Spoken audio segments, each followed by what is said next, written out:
अंगना में चढ़ल बजोगिया रंग, घूंघट से झांके बदनिया दिल गोर के बेरंग।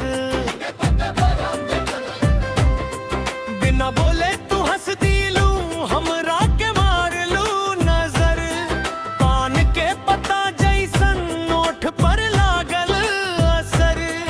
गजरा के धार में लहरावे गहराई, तेरे चाल के देख के सगरी रतिया भरमाई। अरे हो जानी अब रुक मत जा, एह दिल के सड़क पर तू चल के आ। मनवा के डोली अब तुझ पे गई, एक बार तू बोल तो दुनिया सही। प्यार के ढोल बजे, प्यार के ढोल,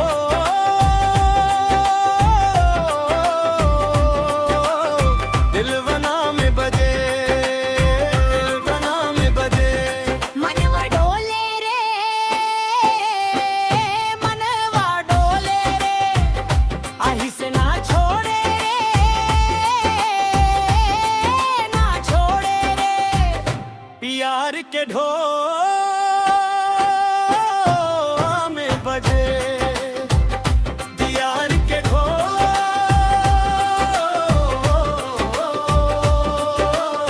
दिलवा बोलत रहे, दिलवा बोलत रहे। तू आव जानी हमरा संगे चले, संगे चले।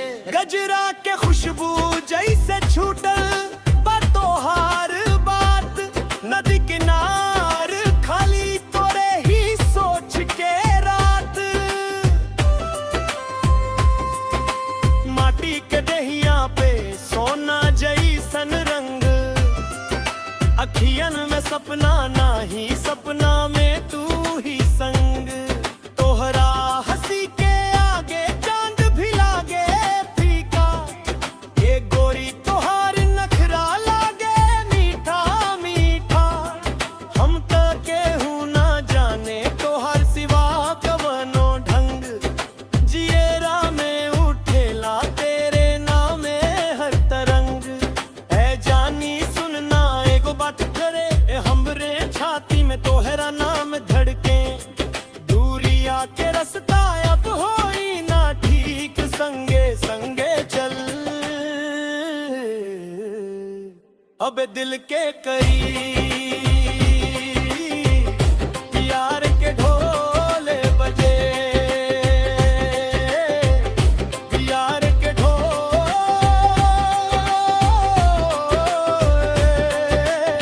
तोहरा नाम बजे, तोहरा नाम बजे। मनवा डोले रे, मनवा डोले रे, आही से ना छोड़े रे,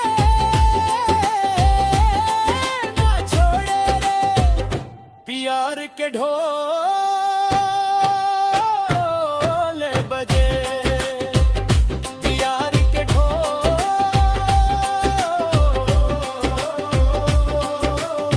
दिलवा बोलत रहे, दिलवा बोलत रहे। तू आव जानी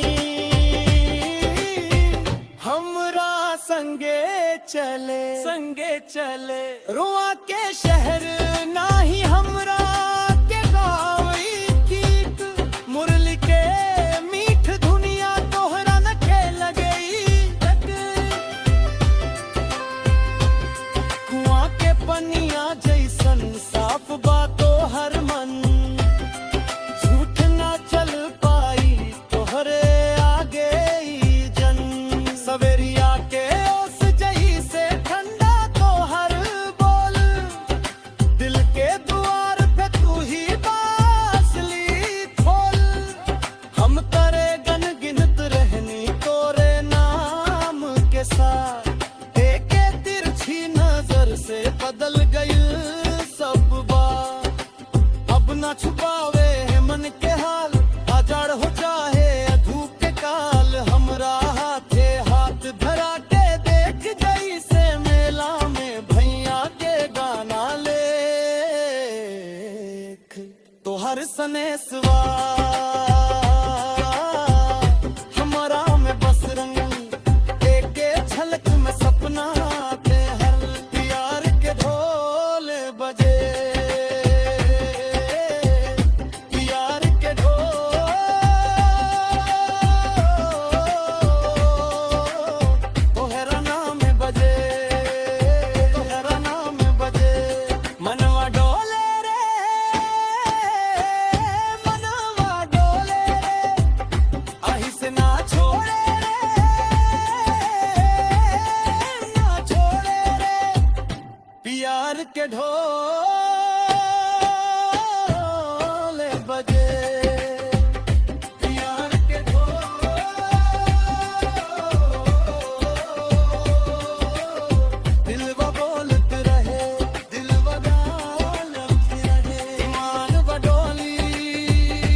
हमरा दिल बाजिए